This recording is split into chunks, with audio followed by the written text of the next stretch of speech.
There's a story they still tell in Colfax County, though most folks who were there that day won't tell it to strangers.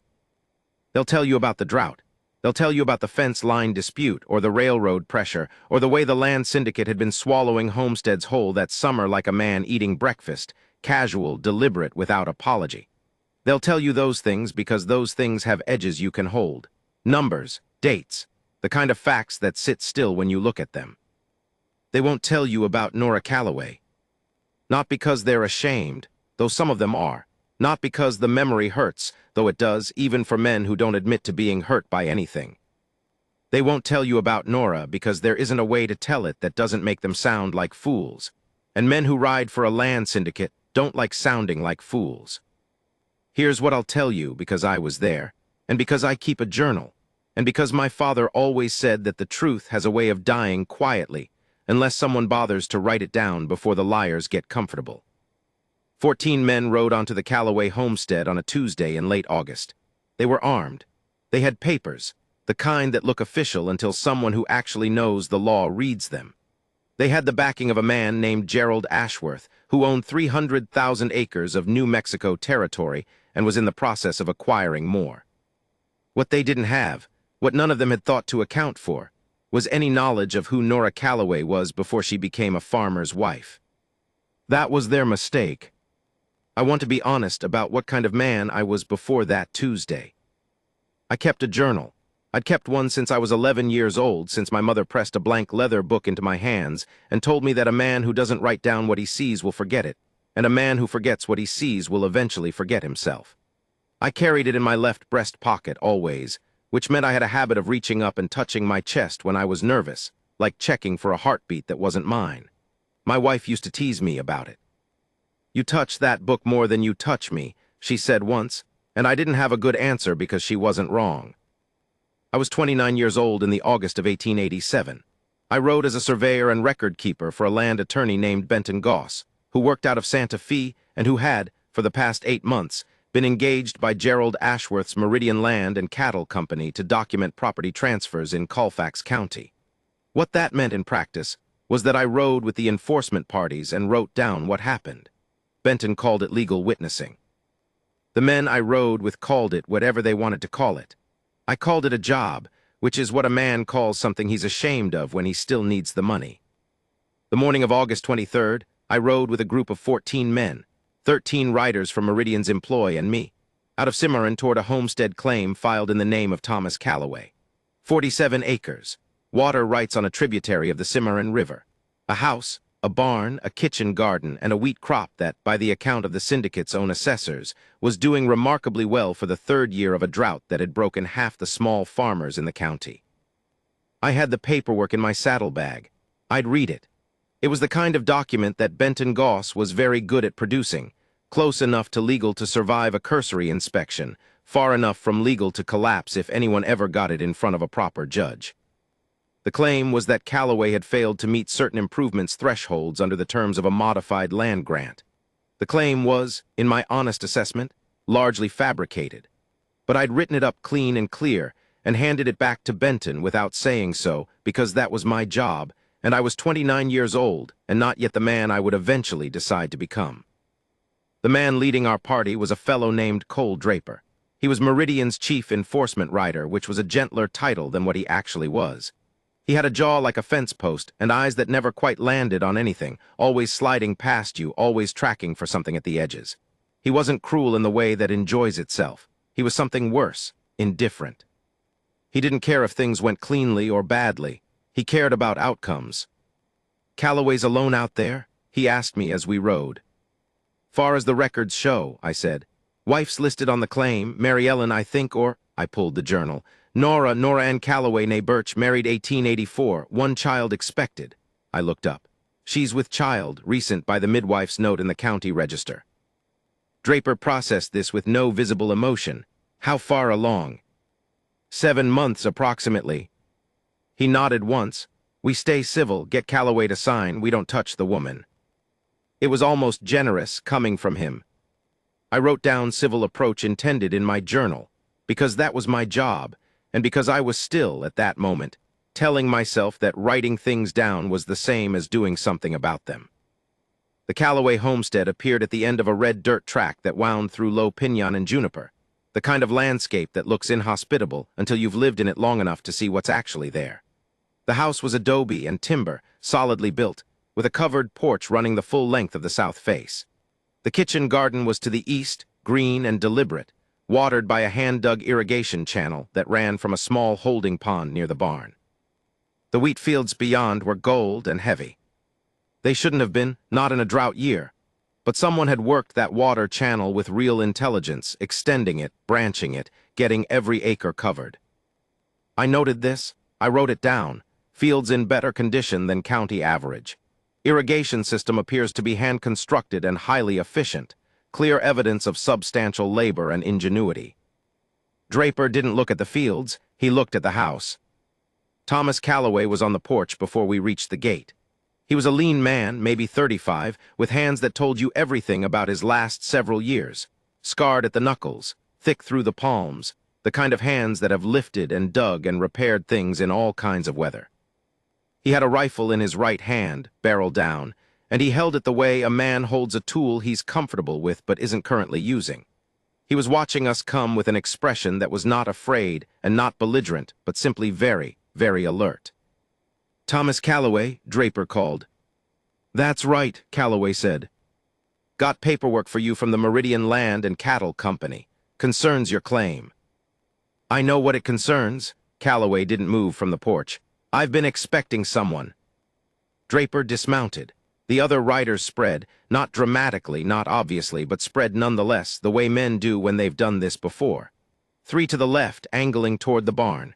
2 to the right, moving toward the garden end of the fence. The remaining 8 stayed mounted behind Draper, spread across the track.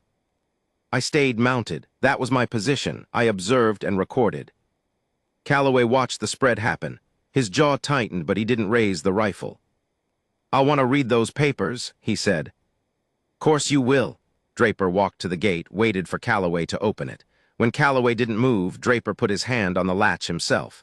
"I'm coming in, Mr. Calloway. We can do this politely, or we can do it the other way." "This is my land," Calloway said. It was not defiant. It was factual, the way a man states something he knows to be true before it is taken from him. "That's the question at hand." Draper pushed through the gate. I wrote down "gate breached without consent" in my journal, and I hate, looking back, how bureaucratic those words were. How bloodless.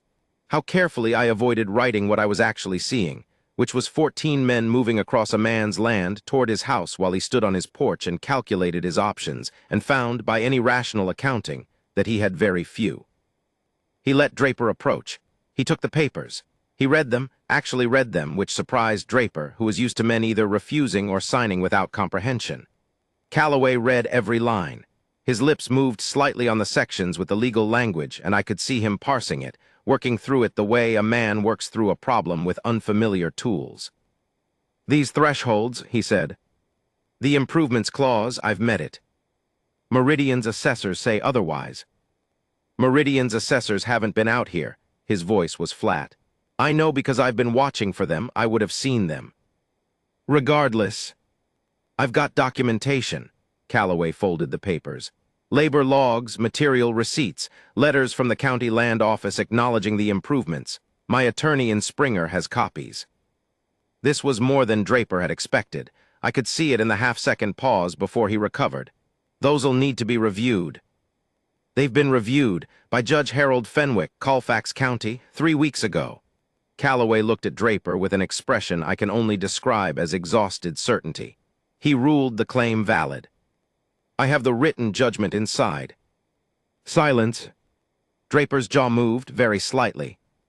I wrote "County Judge ruling" mentioned in my journal and reached up and touched the book and thought, this is the moment where this should end. He produces the document. We stand down. We ride out, clean. That is not what happened. "We'll need to see that document," Draper said. "Come to the porch," Calloway said. "I'll get it." And that's when one of the men near the barn, a writer named Holt, who I'd always found unpleasant, called out from across the yard. "Draper," he said, "woman in the barn." Everything changed. Not the air, not the light, but something. Calloway went very still. The stillness of a man who has been hoping for one outcome and has just heard the door to it close. "My wife," he said, quiet, controlled. "She's working." "Get her out here," Draper said. "She's 7 months pregnant."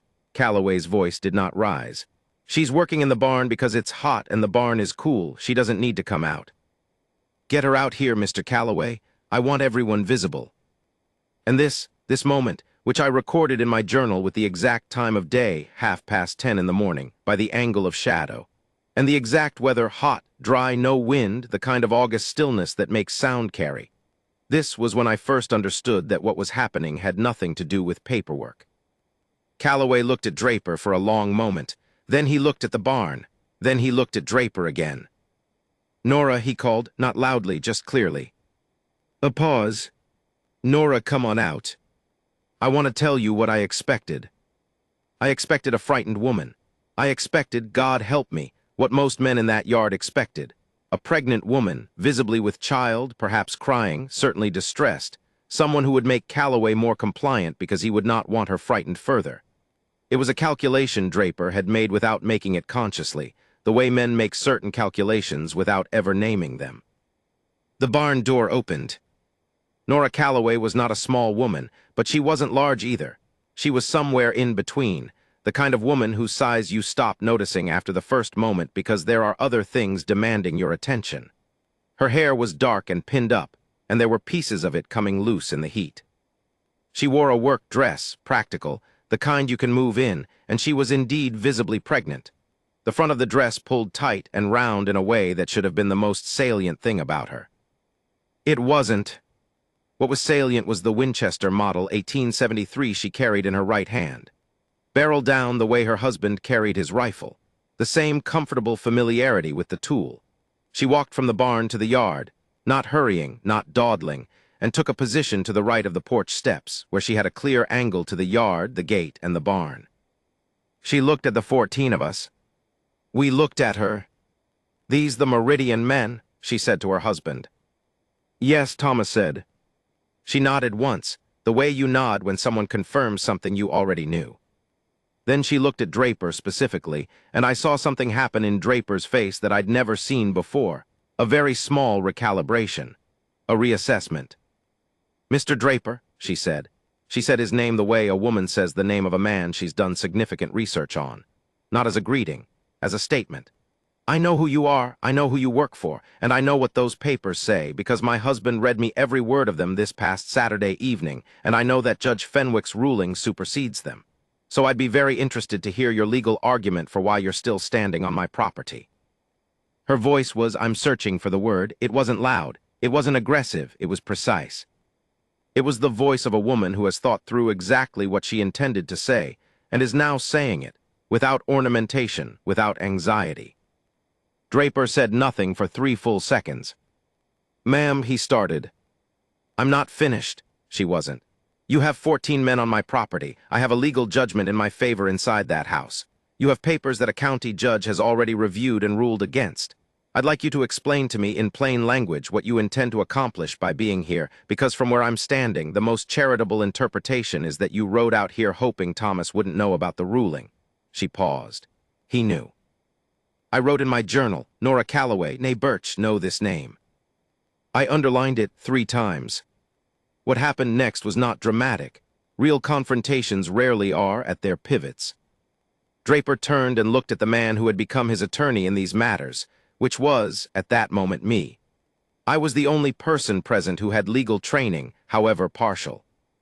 I felt 14 men's worth of attention shift to me, and also Nora Calloway's attention, which felt different from all of them combined.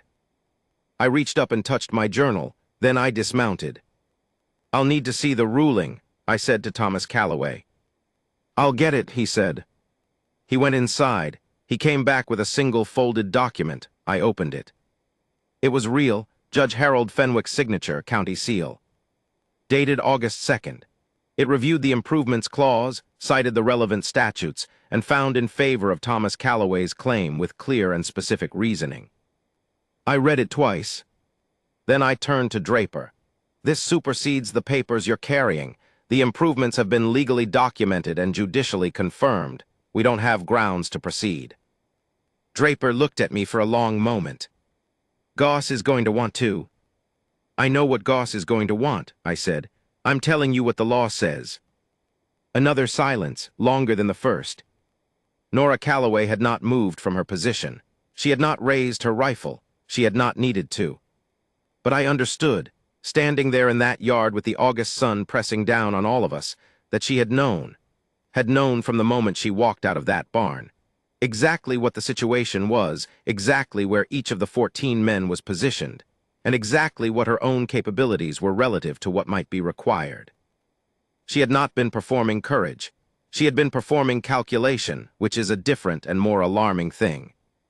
Draper made his decision. "We ride out," he said, to his men, not to me. "We take this back to Goss." They gathered, they mounted, they went. I was the last one to leave. I stood for a moment at the gate, looking back at the homestead, Thomas on the porch, Nora still in the yard, both of them watching us go. Thomas had his hand on his wife's back. Nora was watching Draper specifically, tracking him until he rounded the first bend in the track and disappeared into the pinyon. Only then did she exhale. Only then did I see her hand, her left hand, the one not holding the rifle, press flat against the side of her stomach, where you put your hand when you're reminding yourself that you're carrying something that matters. I rode out. I did not write anything in my journal for the next 4 miles. That evening in Cimarron, I sat in my room at the boarding house and wrote for 2 hours. I wrote everything: the measurements of the yard, the angle of the barn door, the expression on Draper's face at the moment he recalibrated. I wrote about the Winchester. I wrote about Nora's voice, the precision of it, the way she'd used Draper's name. I wrote, and then I stopped, and I looked at the page. I had been Benton Goss's man for 8 months. I had witnessed 11 property enforcement actions. I had written 10 of them up in the clean, bloodless language of legal documentation, language designed to make things look orderly that were not orderly. I had been telling myself I was a witness, that witnessing was neutral, that the journal was just a record. I wrote one more line that night. I wrote it at the bottom of the page, below everything else. A witness who says nothing is not neutral. He is just a man who watched. I did not sleep well. I did not, after that week, continue working for Benton Goss. But those are facts about me, and this story isn't about me. I only tell you because you ought to know what kind of man was holding the pen, so you can weigh what the pen recorded. What the pen recorded in the end was this: 14 men rode onto a homestead on a Tuesday morning in August. They were armed, and they had papers, and they had the weight of a wealthy man's will behind them. And a pregnant woman walked out of a barn with a rifle held loosely in one hand, said the right words in the right order, and sent them home. Not through threat, not through violence. Through the exact, devastating combination of preparation, knowledge, and the willingness to stand in a yard and let 14 men understand, clearly and without drama, that they had made a fundamental error in their assessment of the situation. I have thought about that yard that morning many times in the years since. I still reach up and touch my journal when I'm nervous. But I write different things in it now. What I didn't write down that evening, what I couldn't write down because I didn't yet know it, was everything that had happened before we arrived. I learned it later in pieces, the way you learn most true things. A fragment from Thomas in a feed store in Springer 3 weeks after. A letter from a woman named Marguerite Aldecoa, who had been Nora's neighbor and confidant, and who wrote to me after she somehow learned I'd kept a journal that day. A conversation in a saloon in Cimarron the following January with a man who had known Nora's father and who had been, he said, completely unsurprised by everything that happened. Here is what I assembled. Nora Ann Birch had grown up in a settlement 40 miles north of Albuquerque, in the foothills east of the Rio Grande, where her father, a man named Clement Birch, had raised 3 daughters alone after his wife died of typhoid in 1869. Clement Birch had been, among other things, a sharpshooter. He had served in the Union Army during the war, and before that had earned money on the competition circuit in Missouri, and after the war had served briefly as a civilian contractor, helping survey the railroad routes through New Mexico territory. He had opinions about women and weapons that were, for a man of his time and place, unusual. His opinion was that a woman who couldn't defend herself was a woman who depended on someone else to defend her, and that dependence, in a territory where help was 40 minutes away on a good horse, was a form of vulnerability he refused to build into his daughters. So Nora learned to shoot. Not casually, not the way you learn something to please a parent. She learned the way she learned everything, which was with a seriousness that her father recognized as hers and not his, something that existed in her before he offered the instruction. By 14, she was outscoring him at distance. By 17, she was doing things with a rifle that the men who came through their settlement would watch and then not talk about afterward, the way men don't talk about things they find unsettling without understanding why. She married Thomas Calloway at 23. He was a good man, she said so herself in the letter Marguerite Aldecoa quoted, and she loved him with the specific, practical love of someone who has thought carefully about what love requires and has decided to commit to it fully. They moved to Colfax County. They filed their claim. They worked. When the Meridian Land and Cattle Company began its expansion through the county, this was late 1886, accelerating into 1887, Nora was the one who began researching it. Thomas worked the land because someone had to, and someone who was good at the land work should do it. Nora tracked the legal and political dimensions because she was, Thomas said simply, better at that kind of thinking. She wrote to the land office. She wrote to the county courthouse. She found out about Judge Fenwick, who was, it turned out, an honest judge in a county that had seen several dishonest ones, and she arranged for Thomas to make the trip to his office in August. She drafted, with help from a Springer attorney, the documentation package that Fenwick reviewed. She understood, before Thomas did, exactly what Meridian would try and exactly how to answer it. She had also, in the week before we arrived, written to 3 neighboring homesteaders, all of whom were facing similar pressure, and shared the template of the Fenwick documentation with them. I want you to sit with that for a moment. While she was 7 months pregnant in a drought year, running a farm that was producing when its neighbors were failing, she was also running a legal information network. She was sharing knowledge. She was doing the thing that powerful institutions rely on ordinary people not doing, which is connecting the dots, pooling resources, refusing to be isolated. But none of that is what I want to tell you about most. What I want to tell you about is the 3 days before we arrived. Because Nora knew we were coming. Not specifically, not the date or the number, but she knew. She'd heard from a man in Cimarron that Draper had been asking about the Calloway place. She'd seen a Meridian rider watching their access road from the ridge to the north, which she had noticed because she made a habit of knowing her ground. Thomas wanted to ride to Springer for help. There was an attorney there, a sheriff, people who could be called on. Nora said no, not no to help, no to the timing. Anyone they sent for would take 3 days minimum to arrive, and the approach would tip Meridian off and Meridian would accelerate. They had the Fenwick ruling. They had the documentation. Their case was sound. If they come, she told Thomas, they need to come here to our land and find us here. We can't be the ones who run. Thomas understood. He also, from what Marguerite Aldecoa's letter suggested, argued about it, because he was her husband and she was 7 months along, and he had feelings about the combination of those facts. She told him something like, I know what I'm capable of, you know what I'm capable of, let me be what I'm capable of. That was the line Marguerite quoted. I've kept it. So Nora prepared differently. She didn't fortify the property that would look aggressive, would give Draper something to point to. Instead, she prepared herself. She had Thomas go over their documentation again, twice, until she could recite the key legal points from memory. She walked the property and thought through sight lines.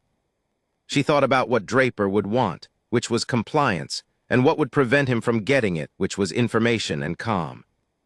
And she thought about the Winchester. She wasn't planning to shoot anyone. She was almost certain she wouldn't need to. But she thought through the possibility carefully, the way she thought through everything. The distances, the angles, the number of riders and their likely positions, what could happen and in what sequence. 7 months pregnant, she was thinking about bullet trajectories. I don't say that to make her sound inhuman.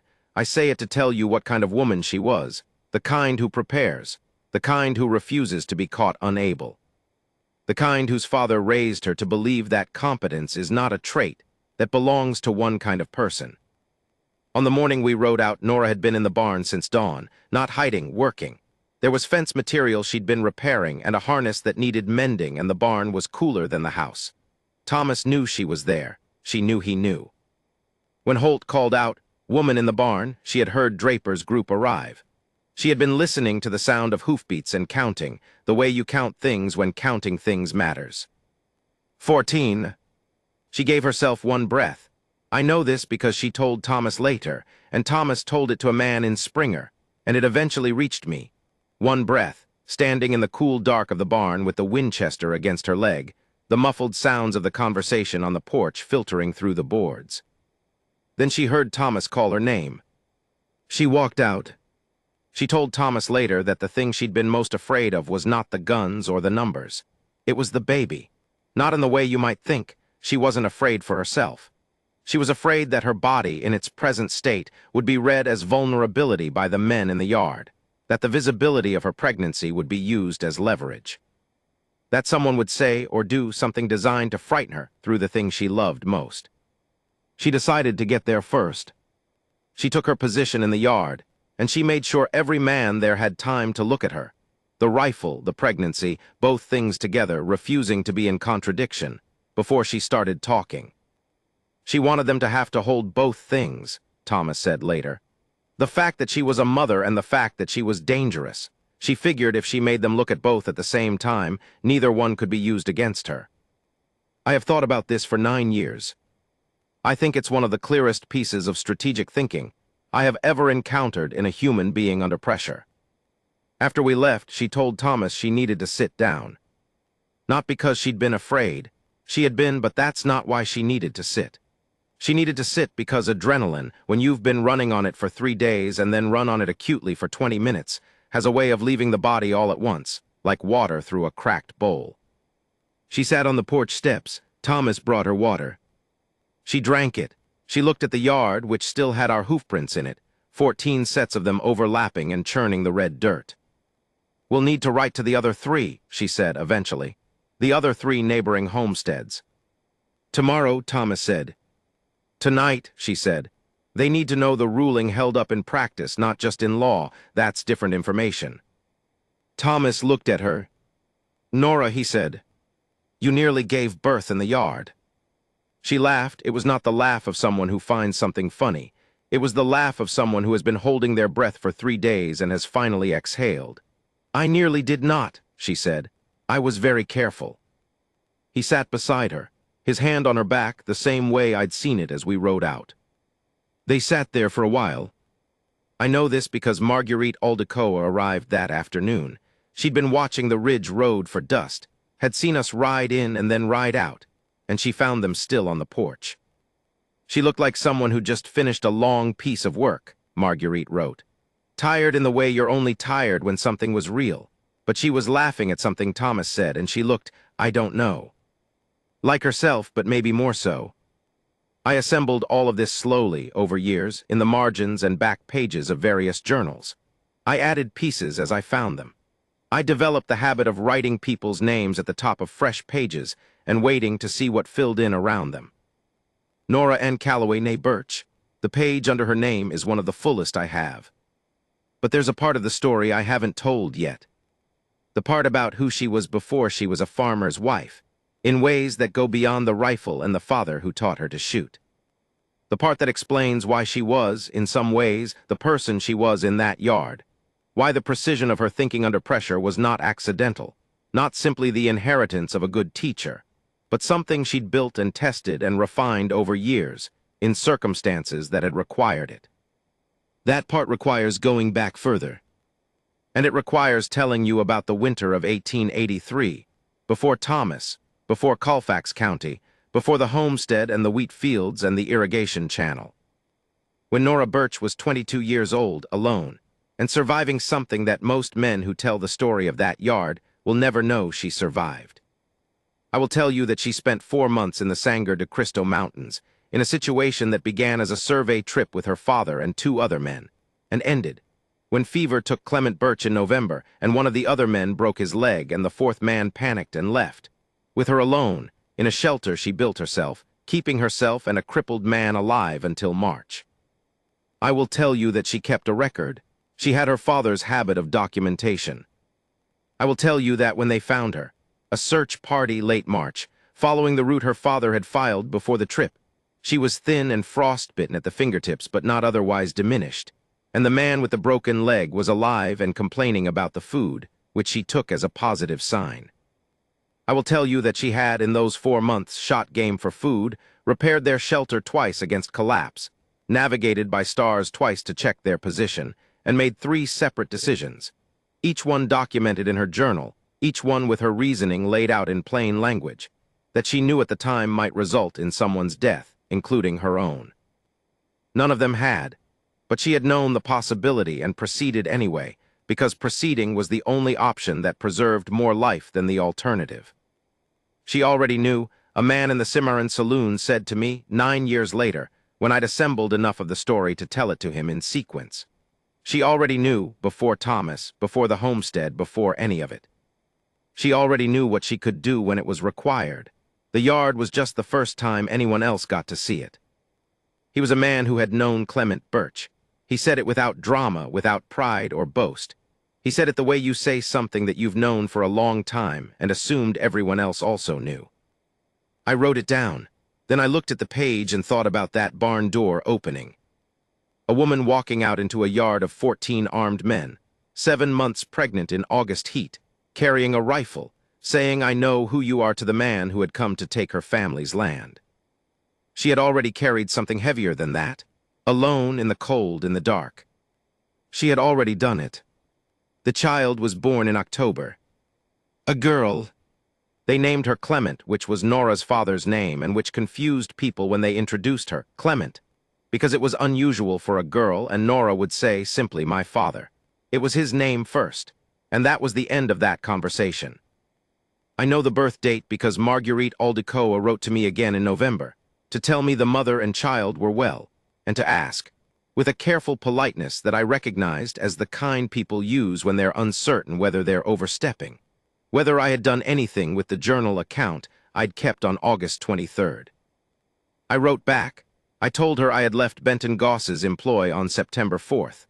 I told her I was working on a longer account and that I intended to take it to a newspaper in Santa Fe if the newspaper was willing.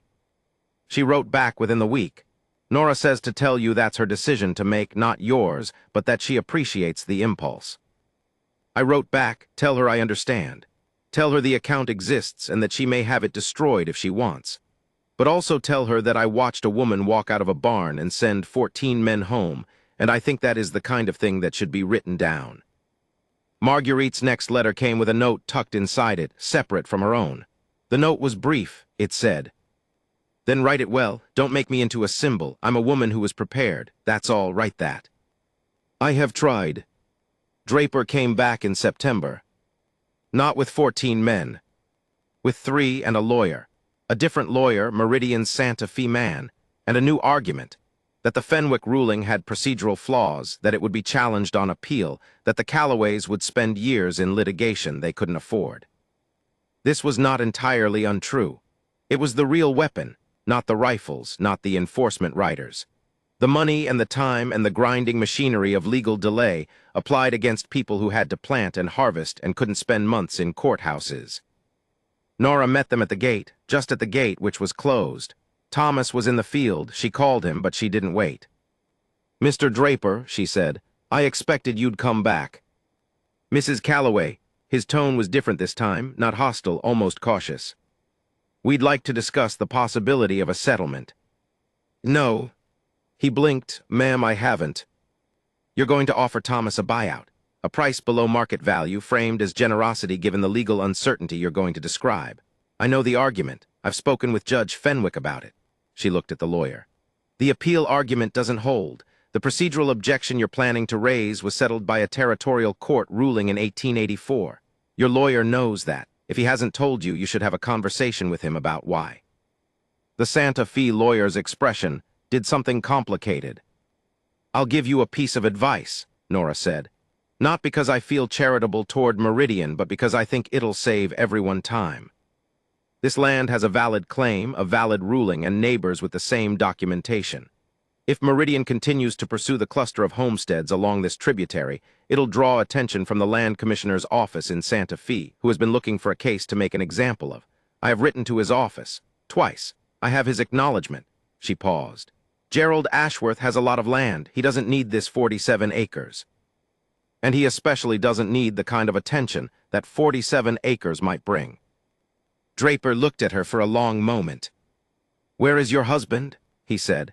I think he genuinely wasn't sure and genuinely thought Thomas ought to be there for this conversation. "In the field," Nora said, "where he should be. Where we all should be doing actual work." She looked at him steadily. "I speak for this homestead, Mr. Draper. I have the same legal authority as my husband under territorial law, and I have more information about this situation than anyone else standing at this gate. If you want to have a different conversation, you're welcome to have it, but you'll have it with me." Draper looked at the lawyer. The lawyer looked at his hands. They rode out. I learned about this second visit from Thomas. We had struck up something like a friendship, correspondence at least, after I left Goss's employ.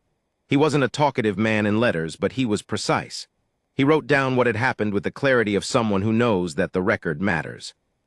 He wrote Nora was feeding the baby when they left. She came back in, sat down, picked up where she'd left off. Didn't say anything for a while, then she said, "I think they're done."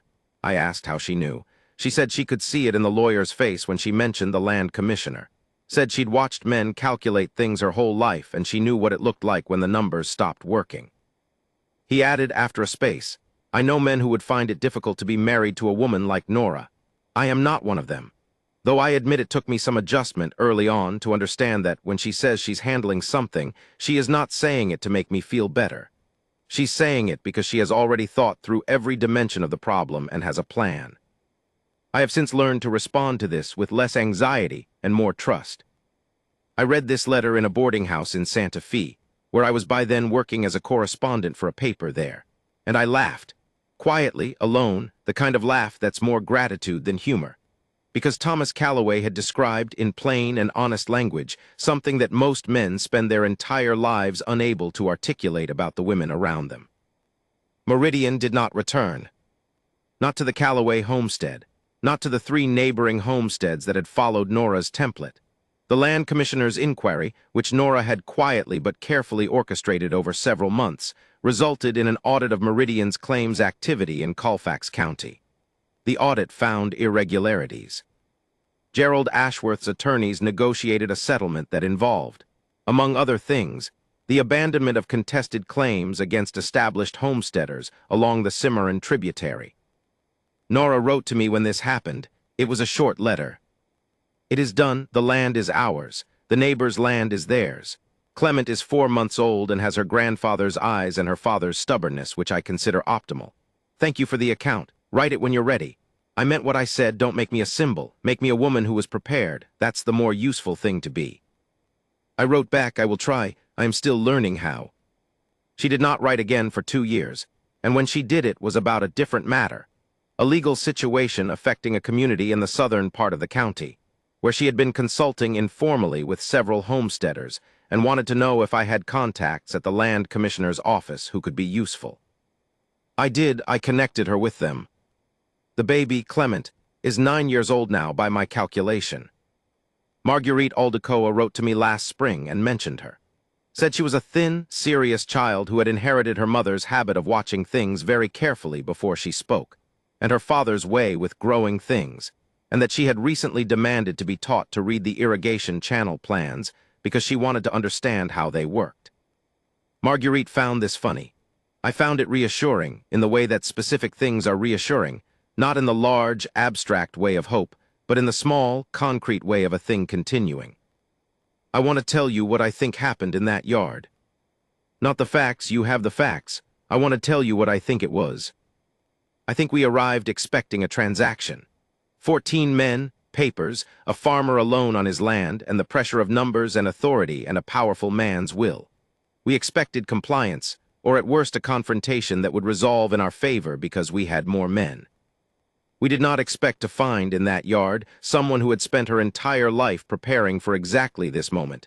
Not this moment specifically, but this type of moment. The moment when what you have is all you have, and it has to be enough. Nora Calloway did not win because she was lucky. She was not lucky. She was prepared, and her preparation was not accidental. It was the accumulation of a father who believed she deserved to be capable. A winter alone in the mountains that tested that belief to its limit, years of careful thought about legal and practical realities, and a clear-eyed understanding of exactly what she was willing to do and exactly what she was not. She was also, I think, something that is harder to name. She was someone who had decided, at some point before that yard, that she would not let herself be reduced. Not by fear, not by circumstance, not by the expectations of men who had arrived at her gate and formed an opinion of her before they even saw her face. She walked out of that barn knowing exactly who she was. I think that was the thing Draper couldn't answer. Not the rifle, not the legal knowledge. The specific, unassailable quality of a woman who knows exactly who she is and has decided not to apologize for it. I am 40 years old now. My wife, who teases me less about the journal than she used to, has started keeping one herself. Our daughter, who is 6, has asked to be shown. I showed her. I told her, you write down what you see, and you write it true, and you don't write it to make yourself look good or anyone else look bad. You write it because true things deserve to be kept. She nodded, with the gravity of a 6-year-old accepting an important charge. I thought of Nora's note, make me a woman who was prepared. I thought of that barn door opening. I have been writing this account in various forms since August 23rd, 1887. I have written it in journals and in letters and in fragments, and now here, in full, as cleanly as I can manage. I do not know if I have done it justice. I know that I sat in a yard in Colfax County on a Tuesday morning and watched something that I did not understand at the time and have spent 9 years learning to understand. I know that 14 men rode in and 14 men rode out, and not one of them was touched, and not a shot was fired, and the homestead still stands, and the wheat still grows, and a 9-year-old girl named Clement is learning to read the irrigation plans.